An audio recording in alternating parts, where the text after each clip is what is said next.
how might design foster greater love between ourselves and across society? Possibly one of the biggest and most interesting briefs I've had.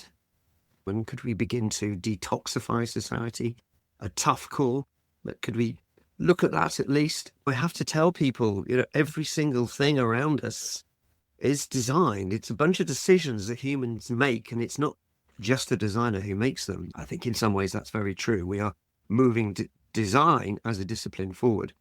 Though really our objective is to try and show the world how we can create things that foster love. Basically created a secular gravestone that you put in places of natural beauty. So people in many different cultures, choose a place perhaps that was important to them and their loved one to scatter their ashes after they've passed. And this becomes a place you can deliberately do that in a place of natural beauty.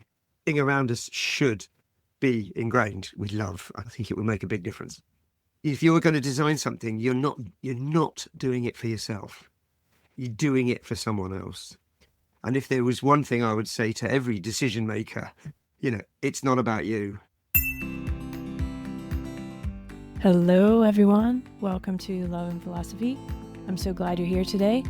We've had a few heavier podcasts lately. This one is a little lighter, but still a very serious subject. Some of you know I'm very interested in design and how we design things like cars, motorcycles, bicycles, cities, and so forth. And I'm very interested in how that actually is a form of thinking and how it influences the way that we think. So today's episode is coming out of that interest, and it's with Clive Grinyer, who's a very famous industrial designer who was the head of the Royal College of Art in London, for example, and he's worked for all the big companies. He was a global designs team at Samsung's, at Orange, at Barclays. You can look him up. There's a lot of good stuff to find. But he's now doing this project called Project Love, and it is based in London. It's a global design community. They're trying to develop projects that foster love across communities and society. So he's going to tell us about that, so I'm not going to do too much of an intro. And he also tells us about some really interesting projects that they have come up with. For example, a bench that promotes conversation, or this framing kind of mechanism, like literally just a frame that helps you see the landscape differently. That's been very powerful. One of the projects I've thought about a lot since Clive and I talked was he mentions this app where it's kind of like just like a heat map. You can touch the screen and you can see, if other people are touching the screen elsewhere, then you'll see that they're touching it at that moment. And so you can almost touch each other's hands or fingers. And this is so beautiful. If I think of how many people are all around the world right now, even you all listening to this, we could actually touch fingerprints right now. Or what about people in your family that you haven't seen, or people that are in war zones, or just there's something about that. But it's just these kind of beautiful ways of thinking about technology and the objects that surround us in our everyday life from a different perspective than the one that is addictive and based on trying to get these things called likes and follows and so forth. In other writings, I talk about this a lot, trying to get away from complexity of optics towards complexity of love, where we just shift just a little bit, slight cognitive turn about our everyday life and what's really possible in the way we interact with one another, but also with our objects. Cognition being both our emotion and our thinking and our memory and our ways of being together. What path are we on? What path do we really want to be on? Are we making the right decisions right now in each moment with the ways we choose and use everything around us, our technologies and our objects? William Blake, is one of my favorite presences in the world, even though he's been gone a long time. Poet and artist. And he has this saying, if a thing loves, it is infinite. I think he wrote that in the notes of a book, maybe, or something. But I've often thought of it, if a thing loves, it is infinite. I actually wrote a book about the Volkswagen Beetle as an object through time, and I wanted to call it that, if a thing loves. But, of course, Random House didn't like that idea. But in any case, I still think it would have been good, because I really think our objects become extensions of our feeling for us in the moment that we're using them. And these are real opportunities to connect with one another, to learn about each other's stories, to open portals into other pathways. So I'll leave it at that. And I also just want to tell you, I hope you're having a beautiful beginning to your spring and finding joy in the small things in your relationships, just keeping focused. I'm sending you a lot of love, and I hope you enjoy this talk. It's a little different. He's going to do a little presentation, and you can find the visuals of that presentation on the YouTube channel, but you don't really need them if you just want to listen to the audio, because he describes it very well, and then we have a nice chat about the themes that he brings up in the short presentation. Although I do suggest having a look at some of these projects on the YouTube channel when you do get a chance. Thanks for joining the Substack. Thanks for joining the YouTube channel. Thanks for hitting like buttons and all those kinds of nutty things, which I hate asking you to do. In fact, that's the last time I'm going to bring up anything about like buttons. And instead, I'm just going to have faith that this podcast finds whoever it needs to find out there, whether that's 2 people or 2 million people. I also hope that you, wherever you are, find whatever you need today in whatever source it may be, because it's really important what we read, what we look at, what we say to one another. All these little things really matter. It's really part of this revolution or this cognitive turn that I think we're all making together now, even though it seems rather crazy in the world. Okay, let's talk about Project Love. Hi, Clive. Thanks for being here today on Love and Philosophy. So we're going to talk about Project Love and design for love. And to get us started, I think you're going to do a little presentation, maybe? Well, I would love to do a presentation, and thank you for inviting me to talk with you, by the way, and for your interest in Project Love. I think probably the easiest way to paint the picture of everything we've been doing over the last year or so would be to give you a quick presentation. I'm quite a visual person, and also it reminds me what I want to say. So I'm going to share my screen. Okay. So hopefully everyone can see our logo. Project Love was actually quite an important part of the project, was creating visual assets and an identity and even a website which allowed people to access our thinking and the tangible outputs of this project. But the core idea is that we wanted to explore how design could be an agent for empathy, compassion, and love. So one of the things we did in this project very early on was try and define what we meant by love, because love is definitely one of those words that has many meanings for many people, as does the word design, indeed, designing to different people. So when I did this in September, as you can see, it was 10 months after we'd started. And this presentation was actually around the London Design Festival, where we exhibited a lot of the work over 4 days, very successfully. So we were a community of designers that I pulled together. My background is the running service design at the Royal College of Art. So many of the designers that I pulled together were fairly recent graduates from a particular course called service design, which designs experiences, all the touch points that we might have.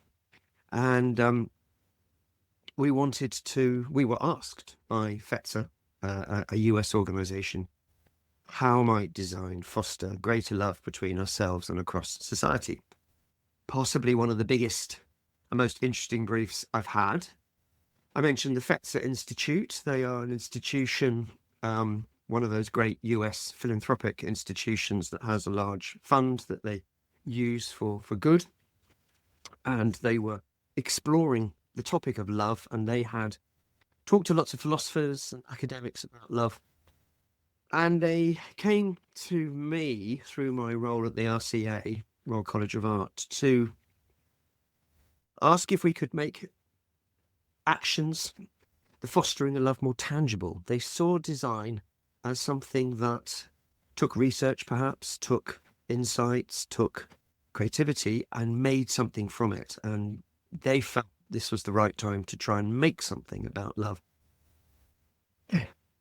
They wrote an incredible brief that talked about collaboration, designing and prototyping and testing artifacts and rituals, which is very interesting, that catalyzed the many dimensions of love. They talked about cross-cultural shared experiences and rituals, things that were accessible to people of all capabilities and abilities, and this aim to counter the toxic and transactional ways people connect. They talked about fueling the fire of love in daily interactions, virtually none of those words normally appear in a design brief. So it was very, very exciting topic to take on and bring together our community of designers. The first thing we did was dig a little bit deeper into what those words might mean. And we added the word interaction because we live in a very digital world. And part of that brief was to bring love into the 21st century, the way people interact now. So we looked at artifacts and we discovered the Welsh love spoon, which was an item that was crafted by young men 200, 300 years ago in the country of Wales, part of the United Kingdom. And this artifact was a period of very poor economic times. People were out of work, didn't have much money. They would craft these spoons and give them to a female in their local village as an act of love, as an act of potentially betrothal. And we would always laugh. The young lady would probably put this on their shelf with all the other love spoons she had and eventually make a choice. But there was something about this as well. The story was that for any reason the relationship was to break, perhaps the young man would go to be a soldier and go away at war, or perhaps one of them would die, or simply they would fall out of love with each other. The love spoon was broken. And there's something about that ability to break an object and give it in the first place that reminded us of the power of an artifact, actually. This isn't just a product. It has a deeper meaning, and we found that very, very fascinating. And then bringing it right up to the modern age with interactions. Amazingly, the very first student I tutored at the Royal College of Art went on to develop an app that kept relationships together, encouraged relationships, encouraged people to understand each other better. It was sort of the antidote to Tinder. And it was about keeping relationships rather than just having another one and another one and another one, which we found very interesting. And she has actually, this is now a startup. She went back to San Francisco and she's doing very well. And ironically, we think she might be able to sell it to those kind of organizations like Tinder as a more sustainable product rather than just going on a date.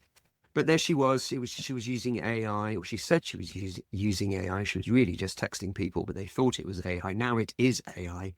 Encouraging you to dance around the kitchen when you get home, how to talk about money and religion and all those things that people forget to dial into their relationship. So really interesting.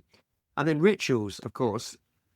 We have the Pont d'Arc in Paris was the first bridge, I believe, where people started engraving their names or writing their names on padlocks, padlocking it to the bridge and throwing the keys into the Seine. Literally insane. And we thought, how interesting. I mean, it's gone everywhere. Everywhere around the world, you'll find little groups of padlocks where people have betrothed themselves to each other and done this in this very symbolic way. So we had an artifact, we had an interaction, we had a ritual. We could see there was some work to be done. It was possible.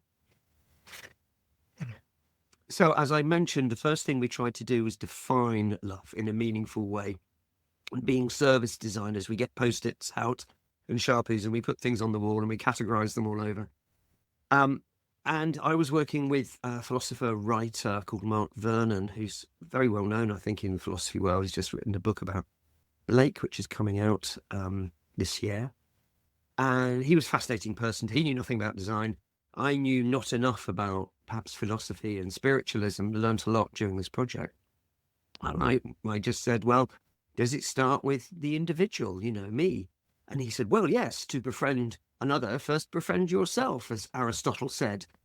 Wow, that's great. Keep going. He kept finding wonderful sort of phrases that helped us define this framework for love. And so from our own well-being, our own self-regard, we went to we, this relationship between two people.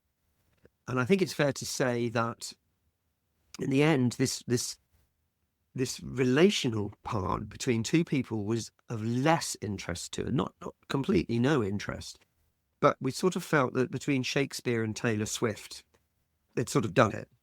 There's a lot of stuff about it. And of course, within relational love, there's everything from, rites of passage as a young person, coming out, getting married, getting engaged, getting married, getting divorced. I mean, there's an awful lot in there. But we were sort of focusing, and Fetzer were guiding us to be more focused on perhaps on the societal community side of love. So then we looked at us, which was really about community, about how our neighbours, how do we get on with our neighbours, how do we accept them?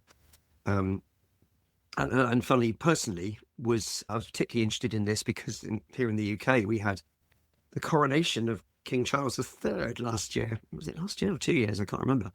And that led to us being given permission to close our street off from traffic so that we could have a party in the street, which we did. And I discovered Hindu, Islamic, Sikh, every kind of religion in the street. Didn't know that at all. Been walking up and down it for 20 years. Hardly knew anybody. We suddenly all came together. An incredible cultural, wonderful event. I've got to know everybody. And I just realized how powerful that neighborhood community can be. And in places such as the Sikh religion in India, where they feed everybody on a daily basis, there's some really interesting examples there. So we talked about our local communities, and then we talked about those broader, what we called them and us, societal. In a time of conflict, in a time of immigration, there's a lot of hatred out there. A lot of, people don't know anybody, but they just decide they don't like them. And could we begin to detoxify society? A tough call, but could we look at that at least? And then finally we moved into nature, our love of nature. How does that allow us to reflect our place on the planet and love the system we live in, the earth and the animals around us? And absolutely at the final end of that spectrum was spiritualism. How do religions, how do cultures talk about love? How do they act on it? And really then going back to the beginning of what that means to me. I think this was a very important framework, and it was designed for the designers who were inviting onto the project to have something to work with. And we said, pick a part of that spectrum or pick one particular type and start doing some research, very important part of our design process. Start imagining artifacts, rituals and interactions that would foster love in any of those situations. So I had a team of people. As I said, a majority of them were fairly recent graduates, most of them employed with jobs. So I was funding them for their free time to get involved with this project, which they all did incredibly.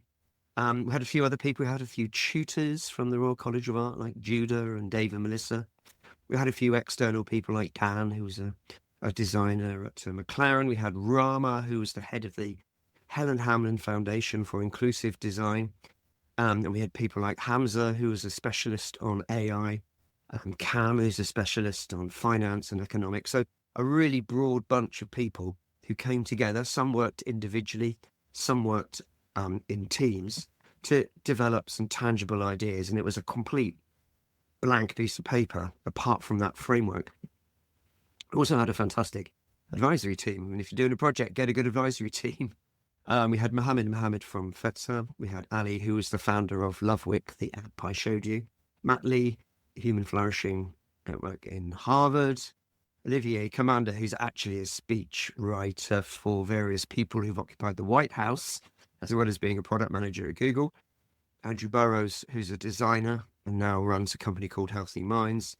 And Mark Vernon, the writer and philosopher. And they gave us a tremendous amount of advice as we went through. My first problem was design. I was working with a completely new audience, and they had no idea why people called designers should be involved with love, spiritualism, philosophy, whatever. They just thought it was, they thought we did this. We made handbags. And so we had to explain to people that design wasn't just fashion. From my course, service design, an output from the course, one of the projects was a way of helping Ukrainian refugees when they arrive in Britain find all the videos that explain to them what to do when they go through government bureaucracy, by doing a plug-in on a web browser. That's design, right? Not a handbag, something highly practical and tangible and an intervention at a key time. That's design to us. And it's about that problem solving and redesigning systems. But we immediately went into a 3-month program of developing some concepts. And we had a big presentation together, lots of show and shares as we went through this every couple of weeks. And there was tremendous ideas. It was a complete mess. We had to try and create some structure around this. So the first thing I did was I asked one of the team to do an illustration, as instructed by each of the designers, as to what we called the hero moment. Where was the moment where love was fostered? Where did something different happen? So as a set of illustrations, still quite difficult to understand, but at least they were consistent. And each one of these is trying to capture what is happening in their concept that would lead to greater love. But I still was not keen to share it publicly because I knew this project would raise a lot of questions and a lot of interest, which it has. But the whole point was to make something tangible. So we went into research, we created prototypes, we built things. We had a launch last May at the Royal Society of Arts. And here we have Jonathan Lever, the COO, and Mohammed. And we had a fantastic panel of thinkers and doers talking about the philosophy of love and the practicalities of love. And we had an exhibition of all the work.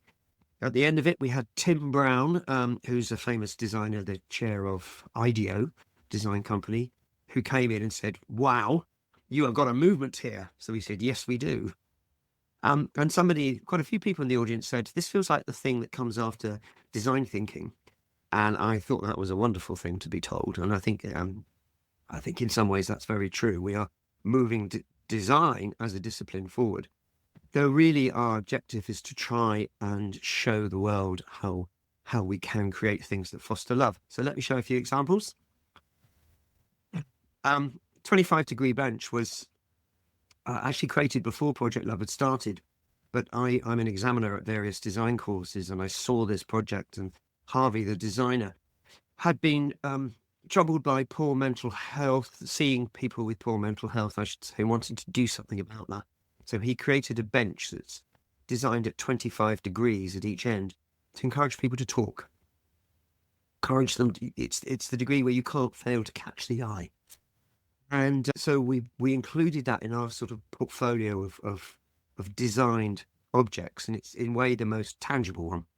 But we went on and made a digital version of that as well. And there are currently a number of public seats in London with secret QR codes on them, and we invite people to go there and listen to and leave through their mobile phone into the cloud, into a platform we've created, stories of love. So you can listen to people's stories of love. They might be very specific to that location. They might be broader than that. So this idea of storytelling and using the seat as a place to contemplate, to sit and think about other people's stories of love. Storytelling was quite a theme of a few of the projects. Two designers had been working on an art project of taking a story and turning it into an object by some means. And so they used AI to do that. And they used a story from their grandmother. They tagged it in AI, ran it through an open AI program that turned it into a digital image, an NFT, the first decent use of NFTs ever. And then you can get a 3D model. So they were creating 3D models of that. So they had a little totally personal sculpture that was entirely connected to the words that were recorded in the story. I think a rather beautifully different way of articulating love and keeping it visible, keeping it tangible in the memory. Project I worked on was Self, and partly because nobody else wanted to do it, was a project around love after death. And folks were very interested in this. And I got very interested in this, traveling to places like Vietnam and seeing a lot of ancestor worship in Mexico, Day of the Dead, that idea that you have a conversation with somebody who's passed, and seeing, family members go to graveyards, for example, to remember their grandparents or whatever. So I basically created a secular gravestone that you put in places of natural beauty. And you use it as a place to scatter your ashes. So people in many different cultures, choose a place perhaps that was important to them and their loved one to scatter their ashes after they've passed. And this becomes a place you can deliberately do that in a place of natural beauty. And it has a digital component as well. You can leave a message. You can listen to their voice if you've uploaded it onto the platform. You could listen to other people who are there atomically, as it were. If people want to, if you want to tell people about your loved one who was celebrated here, then you can do that. And this has had, I'm glad to say, a lot of interest actually. And we're working with the National Trust, who own lots of parks in Britain, to put these up in areas of natural beauty. Then we had a lot of stuff around respect and gratitude and compliments. And how can you compliment? We know people give compliments and they don't land, and we know they don't mean it. So we had 3 or 4 students exploring, or graduates, I should say, exploring how can you help people give compliments more meaningfully? How can you help people receive them, especially in the workplace? And so we're very interested in the workplace as somewhere where love could be spread and scaled very quickly. So at the very crudest level, we have a set of compliments cards that you can give and leave on someone's desk. And you can say, if you want to give it to someone else, you may. So it's a sort of bartering system of compliments. And that led to an AI program that monitors your emails and social media and gives you a kindness score and some tips about how to be slightly kinder when you send a message to somebody. Now, this is a visualization of a concept. We have, in fact, just been approached by King's College London to develop this for their students as a well-being tool. So all these ideas are beginning to come to fruition, but this point, they are visualizations, somewhat detailed visualizations, to show you the concepts as we go along. Complete other end of the spectrum, really. This project on nature, this was a student who had gone back to Milan in Italy, and he bought a empty frame from a second-hand store, put it on an easel or a mounting of some sort in his local park, and put a poem underneath it and hid behind a tree to see what would happen. And people came to this thing and they were moved. They suddenly saw nature through this empty frame. I mean, it's so simple, but it's so effective.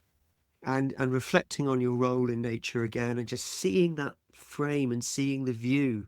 It's not about selfies. It's not about anything. It's just about seeing nature in a new way by simply framing it. And it was very powerful. He also went on to do a number of games about learning about nature, about learning things that maybe surprise you about a local area or something like that, which he's now marketing, and we have versions that you can download. And there's another project very closely connected to nature, was somebody who took kids out into various natural places, environments, and asked them to name the things that they didn't know the name of. And there's been quite a lot written, especially the British author Robert Macfarlane has written about the lost words of the English language that we used to have for describing various things in nature. So he's asking children to reinvent these words. And things like running through the leaves is flumping or something. And they were creating all these beautiful words. And my personal favourite was he asked them to describe the snails and slugs that suddenly appear on a pavement after a rainstorm. I mean, I guess we've all seen them. It certainly happens in London. Big rainstorm. Suddenly all these snails come out and start. And the kids called it the summoning. It was fantastic. This idea that they'd all been drawn to something by the rain. And it's just a beautiful, lovely thing that also encourages parents and children to work together. And this has been trialled quite a few times now in parks around London, and just you've got little workbooks and things, and you can just observe nature and make up words and share them. Some of that stuff around societal, the big difficult stuff about helping people accept new people. Britain, like many countries, has had a lot of refugees. One of the designers, one of the tutors actually at the Royal College, put together a football team of refugees who lived near him, and used it to teach them English so that they could start to have a role in society a little bit more. They were obviously traumatized. They'd come from, appalling wars in Syria and around the world, but they began to build a community. And then he asked the local residents who lived there to form a football team. So the refugees and the residents have started to play football. And in that sporting exercise, that activity, bonds have grown, communities have grown, understanding has grown, their English gets better. And it's going crazy, this one. It's taking off all over the country at the moment, this idea of refugees playing the local residents. And they also design their own kits and design their own mottos and stuff like that. So there's a sense of community.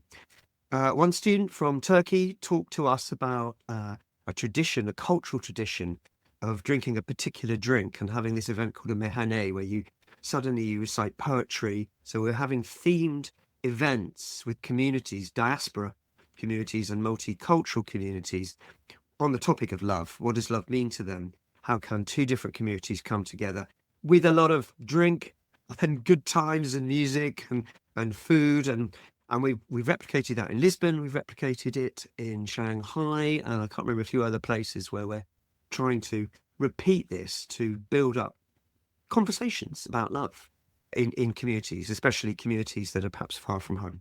We had a bunch of projects that are kind of very digital interactions, incredibly simple app where on your mobile phone, you can just take a QR code. It's kind of a web app.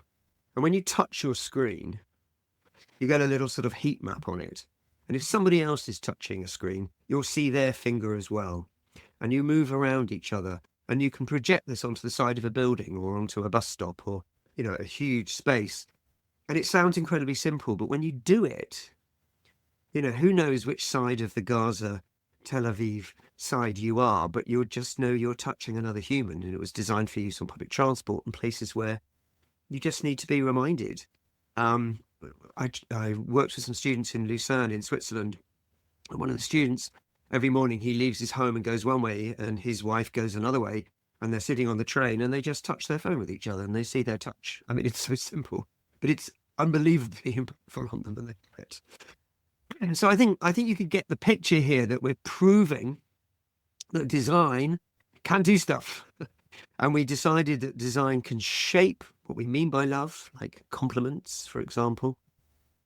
Sometimes it's a crucible, like the seat, you're sort of making things happen. And sometimes it's more than that, it's a provocation. Perhaps on the tube, something will happen and you'll suddenly see invisible, anonymous people projected onto a wall and you realise that it's another platform somewhere else. These kind of interactive things just make you think differently about people, who they are. We've been working with Matt Lee on how we measure love, individual and organisational and community-wise. We had the London Design Festival with Lord John Bird, who's the founder of The Big Issue, our street sheet here in the UK. And we'd had a talk to the designers and we exhibited the work. We had an unbelievable response to it. We have a website, theprojectlove.com, with all the projects on it. And there's many more. We've had quite a lot of media, been on the BBC, blogs and stuff. And we've started a charity called Design for Love. At this point, the funding ran out. So I shall stop sharing now and just conclude that Designing for Love exists. We've run some other projects. We've now had, all sorts of partners come in, like King's College, who want to develop actual projects. We're looking to where this goes now. We're creating a manifesto. We're creating some principles. We think we could do some training. Certainly when I've been all over the world, California, China, across Europe, talking about Project Love, and it gets designers very excited. But they're only half the equation. It's about, it's about the impact that design has on everybody else out there. That's what we're really trying to do. And I think we're in a little bit of a hibernation as the winter comes to an end and spring starts to root. We can feel the sap rising in Project Love again. And I'm absolutely determined to take it to the next stage. We probably run another invitation for designers to come and do another cohort of projects. And raise some funding so that we can, again, exhibit and keep spreading the word. But there's so much we'd love to do, which is why I'm delighted that you asked me here to tell people about it. Well, it's very exciting and inspiring, thinking about design, which, as you showed in your presentation, is our everyday life in a way, isn't it? Have you found that it's hard? Do people have preconceptions? I mean, you showed the bag, and often when people hear design, they think of fashion and it's about visuals.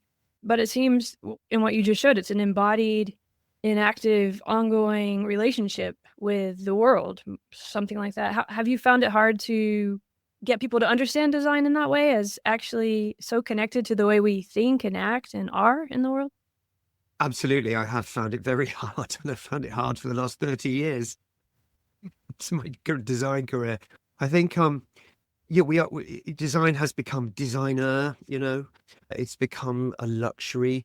And yet, I have to tell people, every single thing around us is designed. It's a bunch of decisions that humans make, and it's not just the designer who makes them. I know as a designer, often very important decisions are made by other people in the food chain, if you like, of an organization. It's actually why I'm writing my book, which is called Redesigning Thinking, which is trying to encourage people to use some of the tools of design themselves to think of the consequences of what they do a bit more formally. But design has traditionally probably been well understood. It certainly works in fashion. It sells stuff. You buy your car because you're attracted to it. It's about desirability. But it's so much more than that as well. It's about the social impact of what you do. It's increasingly about the sustainability. We have to design things to work for the planet. We have to design things, of course, to be economically viable. Of course, we're not fantasists. It's a very complex system when you design something, but it's sort of invisible to people. And if you talk about it, they think you're in a very niche area that you are. Yeah, if you're a designer, you would say that. But I think we all play a role in design, and I think we all deserve a lot more agency in the decisions that are made around us. And right now we're looking at AI and saying, hang on a minute, I think we should design AI to make sure it does what we want and doesn't just destroy us. So there's always decisions, and where there are decisions, I think there is design. There are ways, tools, and methods and processes that we can use to do it better. But they're decisions, that affect us every day. Absolutely right. Yes, and we don't seem to ask what kind of orientation is going into the technology. I mean, this project, you're sort of taking a step back and saying, what are we going to design from? What's going to be the intention? Or what's this wonderful app that you showed about the kindness and so on? It's remembering that our technology, that those are tools, and that what we've come to those tools with, we're going to get more of as we use them. That seems like a kind of a revelation that we need to have right now. It seems obvious, but it's not the way we think about technology, is it?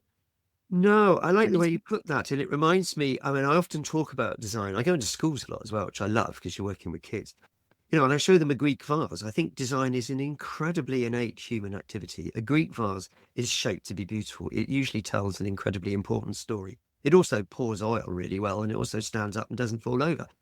So, all these decisions that are around its function, around its social value, we've always done this. We do it in our products, in our objects, everything in our daily lives. But when something comes along like technology, we completely forget to do it. We forget to take control. We forget that we want things to be beautiful and to be usable and accessible for everybody, not just a technician, and somehow technology blindsides us. And it always has done. On the other hand, we can look to fabulous examples of where design has allowed, let's say, technology to be really beneficial to us.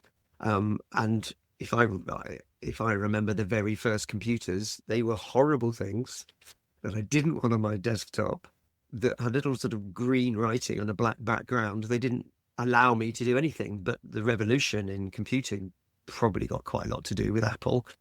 People like that has made it usable, has made it desirable, not in a way we necessarily go, wow, look at that, but the way we just use, we just use it well.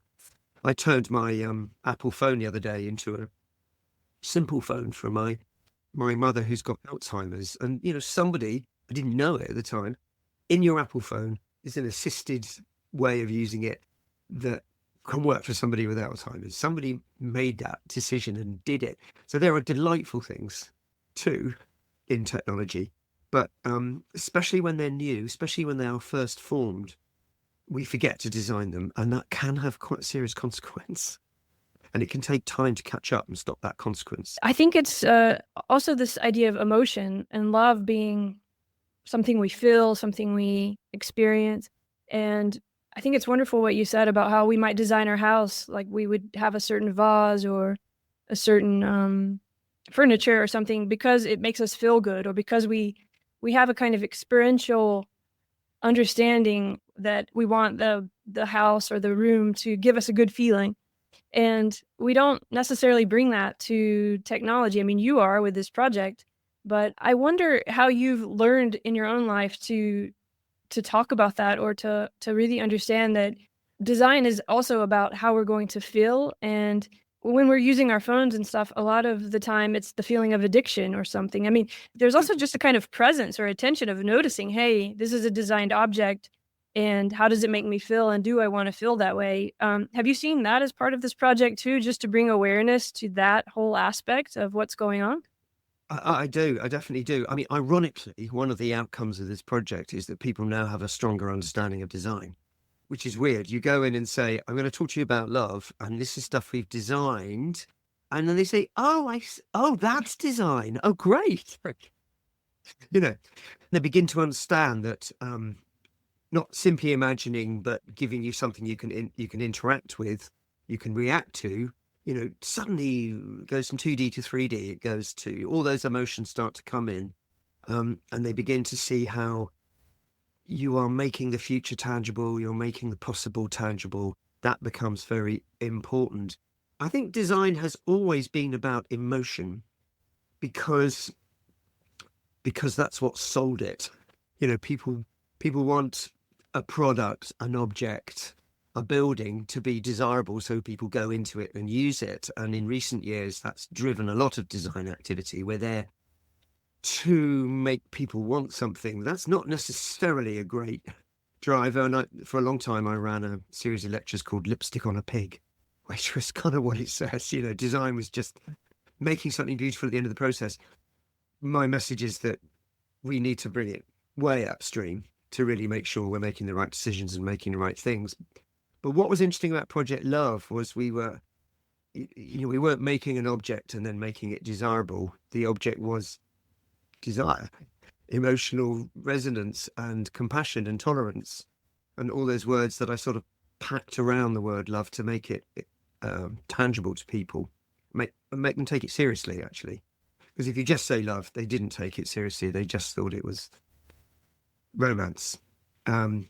But if you frame it in a bigger context, you talk about societal compassion and tolerance, and then you show that design has created a whole load of artifacts that do that, we make progress. We begin to see that it's possible, and we begin. I use this word agency with a bit of care, but I think people forget that we do get the world we deserve. And if we don't ask questions, if we don't understand that there are choices and that other people are making on our behalf about how the world is, then we've almost, politically, we're very aware of that. But in a sort of the stuff around us, we're very unaware of it. It never occurs to us. So trying to help people grasp that and realize they have the right to demand better, actually, I think is a desirable outcome of all this. But at the end of the day, we're trying to design for love. And I think we've proven we can. We just want to do it more. Just getting people to make the choice, to realize there's a choice in the items that they choose to buy that are designed, and to understand that. I mean, for example, right now we get sort of messages that maybe we don't want to be empathetic, or we don't want love or whatever. And I think we can see that in the choices we make with our products. And yeah, it seems like you're bringing some attention to agency is a big word, but just to that it does start with these very basic choices that are very much everyday activities. And you said emotion is part of design, and it always has been, and that's true. And yet also you said how shocking it was to get this tender, or to see that this was going to be about love. So how is that possible that from the beginning, design is about sort of, not, I won't say controlling our feelings or making us feel a certain way, but you definitely can't separate it. And yet there was probably not until this project, as far as I know, a moment of actually bringing that word into the process. How could that be? I think you're right. I'm going to answer that question this way, that I think the problem I always have with design is if we're not invited to the party, we don't go to the party. If someone doesn't arrive with a brief, designers could have the solutions to every known problem, but for some reason they wait because they need to be paid. Probably we need to wait. I think what we did here, although there was a brief, it was so broad I'm putting this into a new type of design. I'm calling kind of proactivism. It's where we're seeing a topic and we're just going for it, and we don't know what the outcome's going to be, and we haven't got anybody lined up to buy Kind AI or buy my monument or the bench or whatever it is. But we're just going to do it anyway. And by making it tangible and real, I think that pushes us forward much further than if we're just waiting for a brief. So I think design has always waited for a brief. And therefore, there's always a lag, and we put up with rubbish computers, rubbish whatever, until design starts getting involved because businesses perhaps realize they need to. I think the role for design to actually start solving stuff without being asked and to show the way is something we need to start to do. And that's what excites me about this project. It's the most tangible example of that I've come across, where we've just said, here's a topic, we're going to go. We're just going to go. Interestingly, before we did Love, we had some conversations with people from Google and Alphabet and people like that and philosophers about happiness. And it's one of the reasons I got excited about the Love brief when it came past me. Happiness is, could you design for happiness? We kind of came to the conclusion we couldn't demand it, but we could try and remove unhappiness. We could remove barriers, we could make things equitable. And also design was good at, because it makes things tangible, you can test it. You can see whether your hypothesis of would this make people happy works or not. But to say we will design happiness, we felt that was too far. But with Love, we didn't feel it was too far. We felt we had a chance because we're provoking, we're stimulating, we're making an intervention, and that's what design does all the time. And we iterate it to make sure it's the right one. We don't know when we start designing that we're going to increase love, but we're going to use our creativity to try some things out and make them real enough that we can find out if they work. And that was the story. That is the story of Project Love. And that, I think, will be the future of Project Love as well. We'll carry on doing that with more creative people, with more real people. And it occurred to me when you were talking just now, we can go to my street and say, hey, you designed something, you closed the street. That was a design intervention. Let's do some more of those. Let's think of some other things. It's not just for me to do, it's for people to be given permission, give themselves permission almost, to think about how we can bring people together. And again, we tend not to do that. Social media doesn't do that. Maybe it did when it first started, funny enough. But of course, it went somewhat off the rails. We can all agree. Yes, and I think this is one reason I want to share your project with everyone, because I do feel like it's almost a sort of revolution in thinking. I mean, we talk about thinking and how we change our thinking a lot here, and what you're doing there by being proactive, by creating these possible technologies before you have all the funding and everything, you're actually, I think people will see these and they'll think, wow, that's what's possible. And then you can see that there is a consumer movement, that you can make money from these things, because that's kind of what is always the problem, right? We need to make money, and so we stay with this old framework that's gearing everyone towards addiction. But actually, I think you can very much make money by designing spaces, technological spaces that people want to be in the way that you just showed in your presentation. Because when we think about what matters in life, we think about those kind of moments like the ones that you were showing in your presentation, right? Those connections on the bench with humans, or that moment by the lake that we had with someone we love that we now are going to memorialize. And if our technology connects with that, then it seems so much richer than what happens now, where you have teenage girls that are so depressed trying to keep up with an impossible Instagram feed. This, I think people, if they had the choice, would rather choose this. But because of the way the system is, you have to be sort of a rebel and just create it, as you guys are doing, so that it's possible.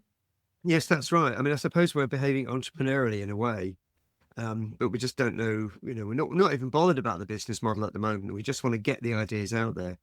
And I do see this as a movement. It's not something that I control as the director of Project Love. It is a seed. We don't care how many people want to try and do a Project Love project. I think it'd be nice if we were a library, if you like, or a vessel where people can find the ideas that people are doing. But I think it feels to me like something that just everyone could contribute to, and we can share that. And then that I love what you said actually about almost building that consumer demand, because people can suddenly see something that they hadn't thought of or didn't realize could exist. And that's very exciting, actually. Right. Those things don't have to be either ors. We can have productive, good business models that actually make us healthier. It's just that it's a huge inertia switch, isn't it? Everything's geared in another direction right now. So it takes some creativity or just showing people it's possible in the way that I think this project is doing. Yeah, I think you're right. Of course, there is a wind behind us. Purpose-led businesses are happening a lot. Mm-hmm. People are making money for a good cause, or there's a social side to it, or there's an environmental side to it. I mean, especially living in Europe, that's becoming ever increasingly common and sometimes even legislated for. So I think we're pushing at an open door, actually, where people want more ideas. I'd like to think so, anyway. I think. To me, it seems like a thinking shift, because what you're doing is empowering people too, and you're saying, hey, look around you at everything that you're using is some form of design. That's not a manipulative or bad thing or a good thing, but it's like part of the ongoing process, not something set aside. Yes. And it's not just optics. It's not just the visuals. It's actually a whole embodied, interactive way of living, isn't it? I absolutely agree. I think we had so many ideas, we couldn't visualize all of them, but there's a whole set of ideas that are things that are really embedded in everyday life, like the supermarket checkout. And, you suddenly think there's an opportunity there. There's an opportunity with this pen, to make me love somebody. And that's what we need. It becomes very exciting if you start to think of life that way. It does. It really does. Yeah. Matt Lee from Harvard at the event we had at the Royal Society of Arts back in May last year. God, coming up a year. Can't believe it. He pulled out his parking ticket from the airport that he'd left. I think it was Houston Airport in the US. And he read it out and he said, thank you so much for parking this parking ticket. We really hope you have a wonderful trip away. And we'd really love to, hear from you when you get back. And then he stopped and said, of course it doesn't say that. It says you will be fined $50 if you do anything, blah, blah, blah. There's no love on that ticket whatsoever. But imagine if there was. Genius. It was brilliant. Everything around us should be ingrained with love. I think it would make a big difference. I think you're right, but I also feel a little bit of caution there, because I know, as you presented at the beginning, this can become very saccharine too. And I think that's one reason I talk to a lot of scientists, and people don't really like to talk about love. It makes them uncomfortable, or they think the word is too saccharine, sweet. It's, in fact, it's the most powerful force, but really being able to hold that and deepen into that word can be very hard, because you also wouldn't want to just design stuff that sounds loving. We have a nice day with a big smiley face. How do you deal with that? Like with staying authentic? Well, nobody said it was going to be easy. And it needs thought. But again, I would say that the processes and methods of design that allow us to prototype, like those compliment cards. We had a category of projects that were fantastic ideas, but weren't ready yet. So, a compliment card, they're still a bit cheesy. So we do it again, and we hone in and we work with perhaps one particular organization and we find things that work for them. And that's the point of design. When you design something, you do it from a point of sort of innocence and ignorance. You don't want to be a specialist. You want to just observe and listen and try things out and fail, and then finally you find something that works really well. That is the essence of design, actually. Not some sort of moments of inspiration or beautiful drawing. It's hard work. And in a way we've only just scratched the surface. I think some of the things we've done, we can see we've got mostly right. And some of the things, no, they're not here yet. But that's what you'd expect. And that's great. So again, it's about scaling up and learning collectively about how not to make it saccharine and cheesy and have a nice day and all that. Yeah. But that was the point. Compliments didn't mean anything to anybody, so we wanted to re-engineer them. But I think you also show, you use the word relational as if it was romantic, but I guess from a philosophical point of view, this is all kind of intersubjective and relational. So that way that you described love, all of those are sort of relational, intersubjective. And the romantic thing, which I think you mean, would just be the card, have a nice day. But what I heard what's really happening if you could do these technologies that you just showed is it's starting with the body and it's starting with the thinking, right? So the person who's parking your car, if they're coming from a place that, I hope you have a nice day, if somehow the design of that whole situation is set up such that those are the rewarding and whatever situations, then you have a completely different design environment. You do. You absolutely do. And I mean, I think one of the problems with what I call relational love, the romantic love, if you like, is that actually we've been working on that. Well, humanity's been working on that quite a lot. Right. I Because it's have, so important. So, I got married, there's a lot of ritual around it. And it doesn't always work, of course. And it would be really interesting to go into that realm. But I think because we wanted to break people's perceptions, we wanted to look at relationships in different meanings as well. But yeah, I think it's just, as I say, I think it's just the beginning of the project, really, where I know what I was going to say, that since doing this project, my personality and character and the way I interact with people has entirely changed. I was going to ask you that. I mean, it's How so? absolutely, this is not a religious conversion or anything like that, but I realize the importance of those moments of interaction and transaction or whatever they might be, and not just to put that sort of normal behavior on of that can get aggressive very quickly, frankly. Mhm. And it really is very conscious with me now. And I really, I mean, I'm not perfect. There'll be times when I still get a bit edgy with an IT department, but and but now I'm thinking, okay, look, it's not even going to serve me to be angry. I need to flip. I need to understand, how can I help this person help me in a way that doesn't just piss them off. That's beautiful. And it's completely And changed me. Completely changed me. Really has. Yeah. wow. Because, yeah, I think there's a way in which you start to realize that it actually does benefit you. So that's kind of that cost analysis thing too, where, Mm, that either or of, is this going to make money or is it actually going to be good for the world, is a very old mindset. I think what you just described, I've noticed too, you start to realize if you design your day, so to speak, from the perspective that you just said, where you actually want to have those kind of rewarding experiences, it's better for you too. It's not that you're just trying to be a good person. It's yeah, actually, you're living a different quality of life. Have you noticed that? absolutely. Absolutely right. Yeah.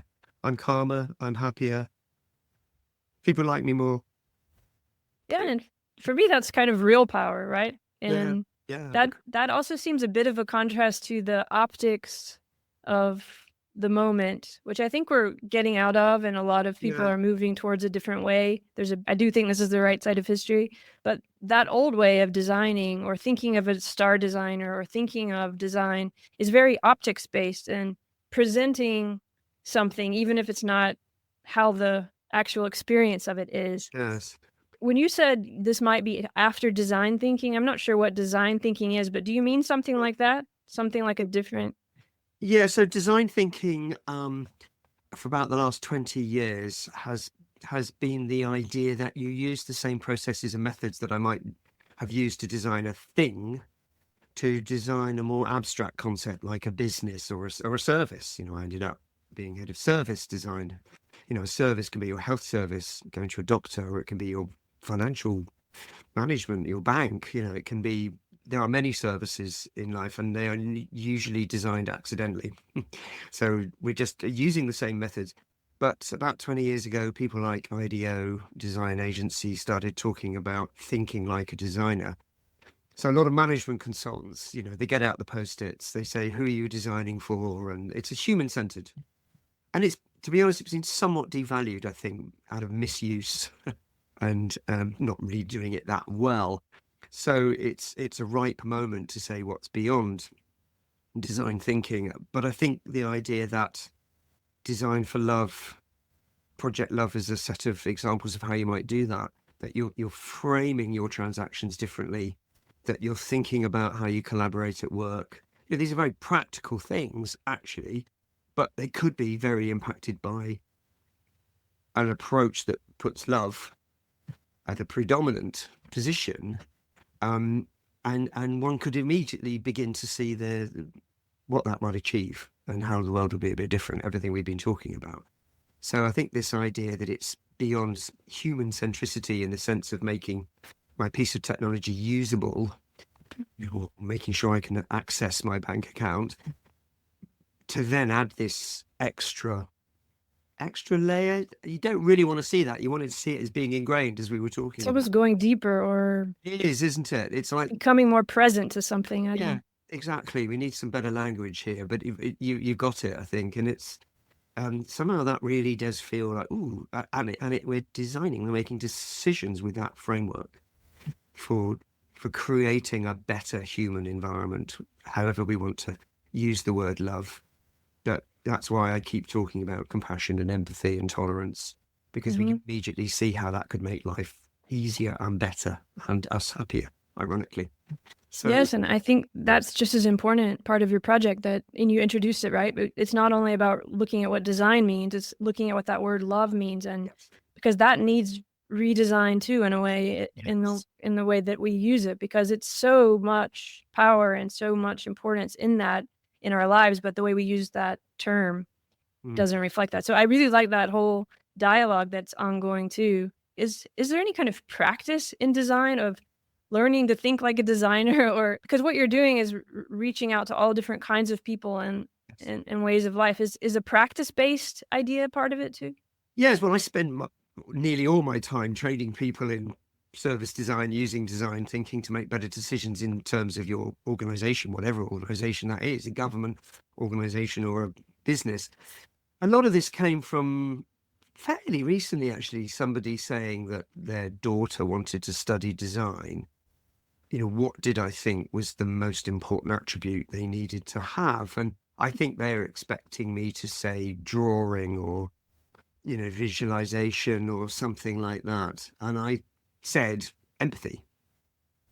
I said, if you're going to design something, you're not doing it for yourself. You're doing it for someone else. And if there was one thing I would say to every decision maker, it's not about you. You are not the person you're designing for. Therefore, if you have empathy, you will be curious enough to go and find out who they are. And that's part of design research. We go and look at all the different people. We talk to them. We say, what do you think of this thing? What would you like? If I gave you a magic wand, what would you do? These are the things we do. And that's really empathy. And then you hold that with you when you make a decision. We have things called personas and archetypes where we see the people we are designing for to stop us thinking about ourselves. And again, that is a sort of empathy with others. And then when we create things, we measure them not by what we think of them, but what that person thinks of them. So really, there is that sort of, if I'm going to be really simplistic to answer your question, it is kind of that. It's all about not just thinking of yourself, thinking of the people you're doing it for. And you can be a government minister, you can be a business person, not understanding your customer, wondering why they're complaining. You can be running a charity and not having people donating to you, whatever it is, or giving the wrong aid in the wrong way. I think it almost always comes down to a mind shift, that it's about empathy. It's about thinking of someone else, not yourself. And yet, we are very egotistical beings. Of course we are. And so it's tough to do that. But it's also delightful and fun and massively satisfying when your customer or your citizen or whoever it is uses it and it works and it clicks and you go, yes, we designed it right.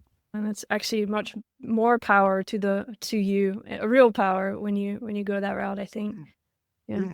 But I think that message you just said, I just want to say thank you for saying that, because it seems almost it's not obvious today. And it's wonderful just to hear someone say that. And as you said, this is hard. I mean, this is especially right now, to hold this space and actually say these things are important. And I think because it's hard, it's incredibly, incredibly important. And also, I do believe it's the future.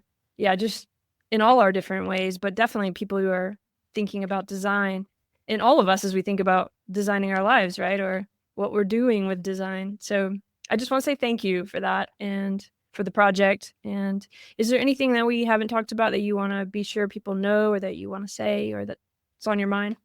I don't think so. I just think that, we have a website, the Project Love. I've been appallingly bad at writing newsletters, but I'm going to write one soon. I'm very interested in building the community up. There is a place you can sort of leave your email and we can get in contact with you again. Or just find me, Clive Grinyer. You just Google me, I pop up all over the place. Because I've been writing a book for the last year, I haven't done You've much been busy. stuff.